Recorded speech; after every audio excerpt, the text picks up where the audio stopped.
Assalamualaikum warahmatullahi wabarakatuh. Jadi kan di kesempatan video kali ini ya lagi-lagi aku mau sedikit cakap-cakap sama kalian semua Gimana kabar kalian? Sehat? Sehat lah ya. Cukup keuanganku aja nggak sehat Kalau kesehatan kalian harus sehat terus.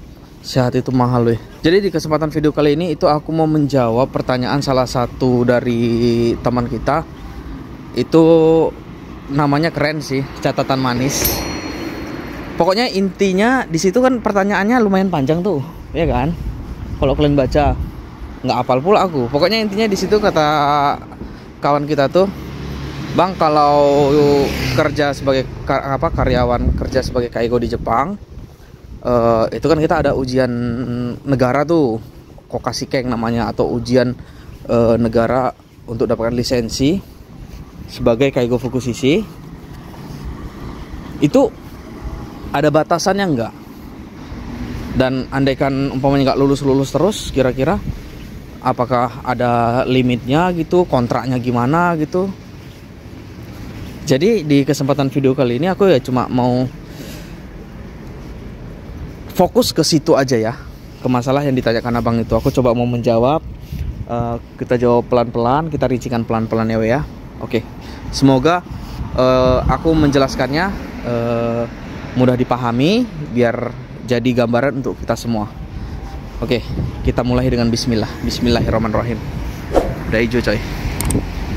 Oke, biar untuk gambaran, aku kasih kalian gambaran perjalananku aja ya. Yang mana ini semuanya berlaku untuk semua, kecuali yang sekali ujian langsung lulus, itu nggak berlaku. Nah, ada gunanya juga aku nggak lulus beberapa kali biar jadi gambaran buat kalian. Aku dulu itu awalnya kan masuk EPA ya, program EPA. Intinya kalau mau ikut ujian negara Kokashikeng biar jadi kaigo fukushishi itu, biar kita bisa tinggal selamanya gitu, biar nggak ada limitnya. Itu ada dua persyaratan penting. Kalian fokusnya ke situ. Dua persyaratan penting untuk sekedar bisa ikut ujian negara. Apa itu? Pertama, kita itu harus punya pengalaman kerja sebagai kaigo. Ingat ya, kaigo. Bedakan kaigo shokuing atau kaigo doang sama kaigo fukushishi. Kaigo ya kaigo gitu, kerja kaigo. Semua orang bisa kerja kaigo. Tapi nggak semua orang bisa jadi kaigo fukushishi. Yang bisa jadi kaigo fukushishi kalau udah lulus ujian negara. Oke, kita ulangi ya. Syarat utama untuk sekedar bisa ikut ujian sebagai kaigo fukushishi atau ujian negara, dua persyaratan. Pertama, kita harus punya pengalaman kerja sebagai kaigo, kerja kaigo lah intinya, itu minimal 3 tahun. Udah, itu persyaratan pertama, minimal 3 tahun. Baru kita bisa memenuhi persyaratan pertama untuk bisa ikut ujian negara Kokashikeng. Persyaratan kedua apa? Kalau kita udah punya pengalaman kerja 3 tahun, nah, kita harus memenuhi persyaratan kedua. Apa itu persyaratan kedua? Kita harus menyelesaikan yang namanya Jitsu Musha Kensho. Sekali lagi, Jitsu Musha Kensho, atau pelatihan apa sih istilahnya? Pokoknya kita pelatihan sebagai seorang tenaga kaigo yang profesional gitu Itu kalau aku kemarin jalinnya 7 hari Jitsu Musha Kensho. Itu kita dapat sertifikatnya juga. Sertifikat kita udah ikut Jitsu Musha Kensho, bukan lisensi. Lisensi sama sertifikat sama nggak sih? Kayaknya beda deh. Pokoknya keterangan kita sudah menyelesaikan Jitsu Musha Kensho. Nah, kalau kita udah dapat 2 syarat ini, 3 tahun pengalaman kerja, dan syarat kedua udah selesai menyelesaikan Jitsu Musha Kensho, yang mana biayanya lumayan ya. Kalau Jitsu Musha Kensho itu kisaran, aku kemarin kena kalau dirupiahkan 8-9 juta. Kalau kalian beruntung ada perusahaan yang membayari. Kalau kalian kurang beruntung, ya kalian bayar sendiri gitu. Nah, oke. Kembali ke pengalamanku ikut EPA. Aku ikut EPA kerja pertama 3 tahun sebagai kaigo. Oke. Nah, di EPA itu kalau udah 3 tahun kita ikut ujian Kokasikeng. Ya. Kan udah punya nih pengalaman 3 tahun dan udah ikut Jitsumusha Kensho seminggu tuh. Nah, kita udah bisa ikut Kokasikeng. Nah, kayak aku kemarin aku nggak lulus. Nggak lulus kan? Sebenarnya dari program EPA kalau nggak lulus sekali kita dikasih yang namanya ENCO. ENCO itu atau perpanjangan 1 tahun lagi, jadi kita 4 tahun kerja di situ dengan harapan tahun depannya kita bisa ikut Kokasikeng lagi, coba sekali lagi. Tapi kalau enggak, ya udah setelah udah 4 tahun kita pulang gitu. Tapi itu sebelum adanya visa Tokute Gino. Nah, kasusku, aku udah 3 tahun udah ujian Kokasikeng dan nggak lulus. Sebenarnya aku dapat ENCO. Cuman yang ku khawatirkan di saat aku nanti coba yang kedua Kokasikeng di program EPA, ternyata nilaiku tidak mencukupi. Karena untuk bisa ikut masuk ke visa Tokute Gino, itu nilai Kokasikeng kita yang pertama itu nggak boleh jelek-jelek kali weh. Jadi modal kita untuk bisa pindah ke visa Tokute Gino, ya nilai modal kita pertama ya nggak perlu SSW tentunya, nggak perlu JFTA 2, itu dengan hasil Kokasikeng itu aja kita bisa pindah dari visa EPA yang mana namanya visa Tokute Katsudo ke visa Tokute Gino. Kalau nilai kita nggak buruk-buruk banget. Salah satunya tidak, kan kalau ujian Kokasikeng itu ada per bab-babnya itulah kalau ke bahasa Indonesianya.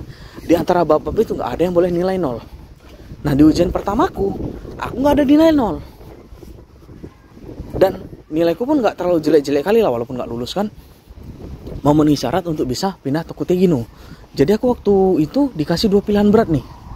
Aku mau melanjutkan ENCO program EPA aku 1 tahun, yang mana kemungkinan bisa jadi ujian kedua nilai yang lebih buruk, malah nggak bisa memenuhi syarat untuk ikut Tokute Gino, atau aku bawa hasil ujian Kokasikengku yang pertama untuk pindah ke Tokute Gino. Aku memutuskan untuk pilih yang kedua. Mumet ya, karena ini nanti berkesinambungan weh. Ini nanti nyambung ini. Jadi singkat ceritanya, pindahlah aku ke visa Tokute Gino ya. Oke, sekarang kita tinggalkan EPA. Bukan tinggalkan dalam artian bukan anggota EPA lagi, yang mana kita kalau udah pernah ikut program EPA, ya kita akan tetap terus jadi anggota EPA gitu loh. Kita bakal selalu di dalam naungan EPA walaupun kita udah visa Tokute Gino gitu. Sekarang kita cerita aku di dalam Tokute Gino, yang mana aku udah pernah ujian Kokasikeng, aku udah punya pengalaman 3 tahun kerja sebagai kaigo, aku udah pernah Jitsumusha Kensho, udah dapat semua. Intinya aku udah gagal sekali, mana aku pindah ke Tokute Gino. Nah, visa Tokute Gino itu berlaku 5 tahun. Udah berlaku 5 tahun. Kita fokusnya ke visanya aja weh. Jangan ke kontrak kerjanya. Kalau kontrak kerja jujur lah ya, sebenarnya kalau kita udah pengalaman lagi, mak ganteng kali motor abang tuh bah. Jadi salpok awak. Oke, fokus. Karena sebenarnya kalau kita udah pengalaman, kita nggak aneh-aneh, tenaga kaigo, tenaga perawat lansia di Jepang itu sangat amat diperlukan. Jadi bisa dibilang seakan-akan ya kontrak kerja itu ya kayak gimana, formalitas saja untuk berkas doang gitu. Selagi kita nggak bermasalah, kinerja kita bagus, kita bakal diperlukan terus gitu. Jadi untuk kontrak kerja kalian nggak usah khawatir lah. Yang penting hubungan kalian sama perusahaan itu bagus. Beres lah kalau kontrak kerja. Kita fokusnya ke visa, karena visa ini urusannya ke imigrasi. Tokute Gino berlaku 5 tahun. Singkatnya, selama 5 tahun otomatis kalian bisa mencoba Kokasikeng selama 5 kali lagi. Karena kan Kokasikeng setiap 1 tahun sekali di bulan 1. Setiap 1 tahun sekali di bulan 1 itu Kokasikeng atau ujian negara kaigo fukushishi. Ya. 5 tahun kalian jalani Tokute Gino. Tahun pertama nggak lulus, tahun kedua nggak lulus, tahun ketiga, 4, katakanlah cerita jeleknya sampai tahun kelima kita nggak lulus, kan visa Tokuti Gino habis tuh. Nah ini yang jadi masalah, weh. Kalau orang Jepang, mereka kan udah warga negara sini.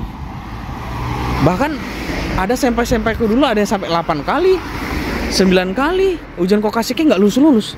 Bahkan maaf katanya kalau memang udah pau kali, seumur hidup setiap tahun dia bisa. Nah karena dia warga negara Jepang. Kalau kita masalahnya, kita kan warga negara asing. Tokuti Gino cuma 5 tahun. Yang jadi masalah, untuk bidang kerja Kaigo itu nggak ada Tokuti Gino 2. Nah jadi masalah kalau kita jalani Tokuti Gino 1.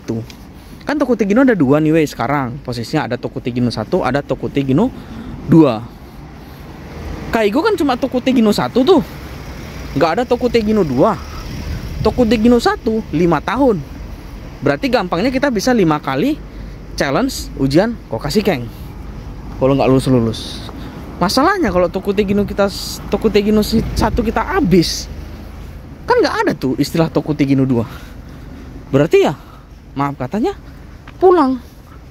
Jadi singkat ceritanya, andaikan kita Tokuti Gino 1 berangkat ke Jepang kerja Kaigo pakai visa itu, ya kita cuma bisa 5 kali gitu loh ujian Kokashikeng. Selebihnya ya mungkin aku kurang tahu ya. Kalau umpamanya bisa pulang ke Indonesia, ambil TG lagi bidang kerja lain, aku kurang tahu itu gimana prosesnya, aku juga belum tahu. Bagi teman-teman yang tahu infonya, ayo kita berbagi informasi di kolom komentar. Apakah bisa setelah 5 tahun Tokuti Gino Kaigo habis, pulang ke Indonesia balik lagi Tokuti Gino lagi bisa, atau bisa Tokuti Gino lagi tapi harus bidang kerja lain, atau gimana? Cuman kalau saran aku ya buat teman-teman,